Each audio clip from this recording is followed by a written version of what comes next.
Hey guys, it's Ray from Green Apple Painting, and today we are going to be painting a powder room. This is actually the powder room in my own home, and we've had this room painted for a while and never really knew what we wanted to do with it. And so I kind of had this idea of doing something high impact without really getting into a major project, which I'm sure you guys like when you're watching the videos. So the idea here is that we're going to do some vertical racing stripes. We're going to stay monochromatic, so all we're going to do is just do a darker brown on here. And again, not a lot of work, but quite a bit of impact. And we're going to get started right now. Alright, so I have my tape measure here and a pencil.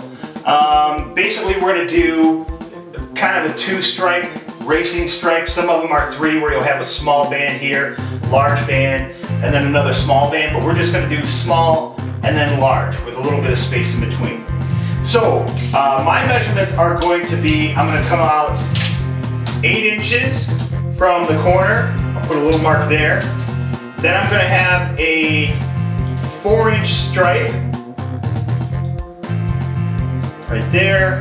And then we're going to have a 3-inch space. I'll put a mark there. And then the next stripe is actually going to be 10 inches, and I'll put a mark there. Basically, I'm just going to line this up on the first one.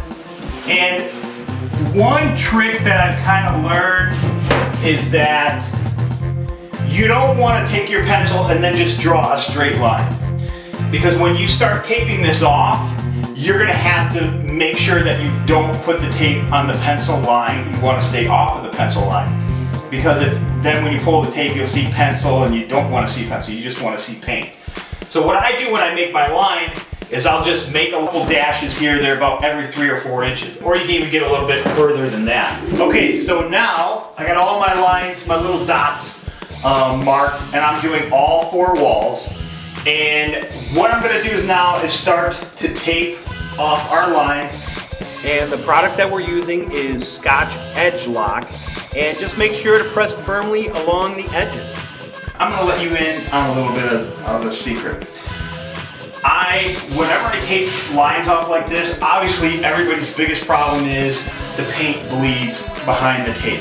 And even when you buy specialty tape like this, and it's supposedly not supposed to bleed, if I just took the original paint color, which in this case, this paint color is called Relaxed Khaki from Sherwin-Williams.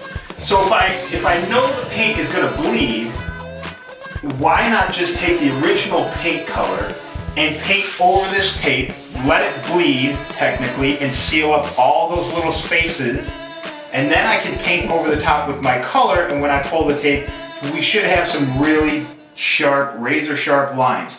So that's what I'm going to do right now. Alright, so we've got everything taped off. We've got all our little lines painted so we don't have any bleed through marks. And now this is the best part. Since I've got the ceiling taped off, I got the baseboard taped off, I even have my little toilet paper handle parts taped off. All I'm going to need is this little Wizzy roller. So that means I don't have to get my brush out, I don't have to wash a brush. All I have to use is this little guy here, and you can actually wash these out about 3 or 4 minutes. Now that we've got our tape pulled and everything is dry, this is looking pretty good. And for a lot of you, this is just what you needed. Just enough spice in the bathroom, give it a little bit of character, but not too much. However, what we're gonna do is really take it from what might be considered a pretty basic and beginner type project, and we're going to move it up a little bit.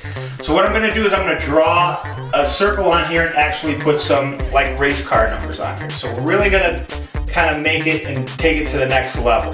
So let's get started. As with most of my projects, I love to use the overhead projector. You can get one for under $50 and they are well worth the money.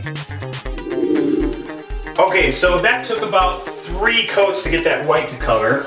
I've already got my number traced out on the wall. And again, I did that with the overhead projector. And I'm just gonna take some black and we're gonna fill it in. Now I'm using a 2-inch Purdy sash brush. And you can get that brush for about $15. Try not to skimp out and buy one of those cheap brushes, because if you do, you will not be able to stay within the lines. With the stripes done and numbers done, what I did to complete the room was I went on the internet and found some old race car photos and Photoshop members of my family into those pictures, and really kind of helped tie the whole room together. This is our completed project, and hope you liked it. And if you do, please subscribe and leave comments. And you can find us on Facebook. Thanks for watching, and we'll have some more videos soon.